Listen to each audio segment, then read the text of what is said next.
What's up, y'all? Welcome to Fight Club. I'm your host, Robert Durden, and right now I had to get on the fun. I saw the idiot bonehead sheriff down in Georgia talking about the mass shooting that happened on Tuesday.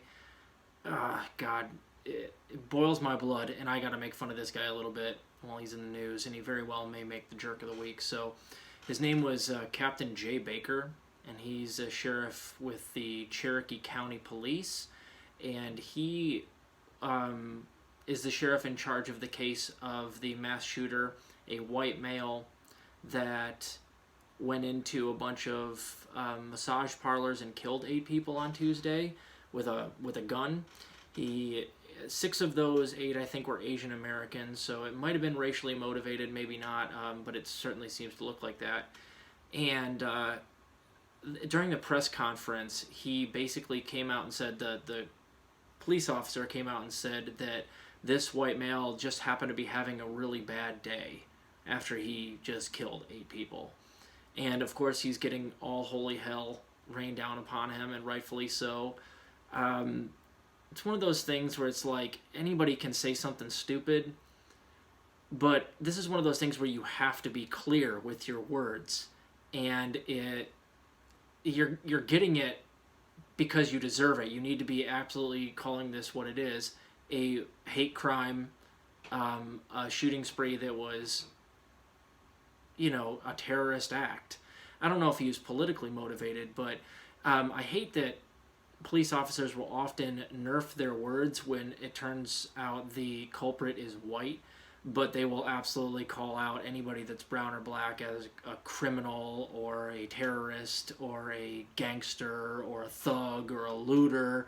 They always frame it that way, and it drives me crazy. Which brings me to a more broader point, and this is what frustrates me so much. Like, when I see stuff like this, it's like, just call it out for what it is. But beyond that, why do police officers feel the need to nerf their words with, some white male that seems to have some sort of racial motivation to their killing spree? A lot of times it's because they're just trying to protect other white people, but sometimes they're even their buddies on the side, like just people that they know. They meet up with them at the meetings, and they want to protect their own. So that's why they use this terminology, but it also translates into things like, you remember Dylan Roof, that white nerdy fuck that walked into the Baptist church, prayed with all those black people, and then killed a whole bunch of people? They took him to Burger King before taking him to the jail. And yet, George Floyd, the police knelt on his neck for 9 minutes, and you saw the video, there was 3 other guys kneeling on him. He didn't have any weapons on him. Like, why? And he died.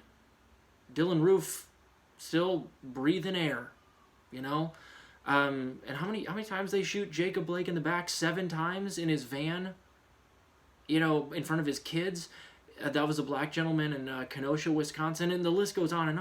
And that's what boils my blood about this shit, is it's like, this is such a double standard. It's so bad, and it's so baked into the cake of our law enforcement and our prison industrial complex that not only do police, arrest minorities 4 or 5 to 1 compared to white people, and all these shootings happen to be against minorities. They never happen to be against the white people with guns that are committing terrorist acts. But, they can't even say it. They can't even come out and say what this is. And that's why this guy's a bonehead. And why he absolutely deserves all the ire he's getting right now. I mean, anybody can have a slip of the tongue, but you got to be real, real careful, man. When you're talking about something like this, you just call it what it is. Call it what it is. It's definitely racially motivated. It's definitely a hate crime, and I'll be damned if I know a solution to get the racism out of our police force and our prison industrial complex, man. It's going to need a complete overhaul. Defunding the police is a way, no more private prisons, another way, legalize marijuana, end the drug war. Anybody that's in prison for a nonviolent drug offense, just let them out. That would disproportionately help black people because they're the ones that are disproportionately hit by those types of arrests and laws. There's a million things we can do, man, but keep fighting the good fight out there, guys. I'll keep you updated. This guy might make Jerk of the Week, but he might not. He's just kind of a doofus. See ya.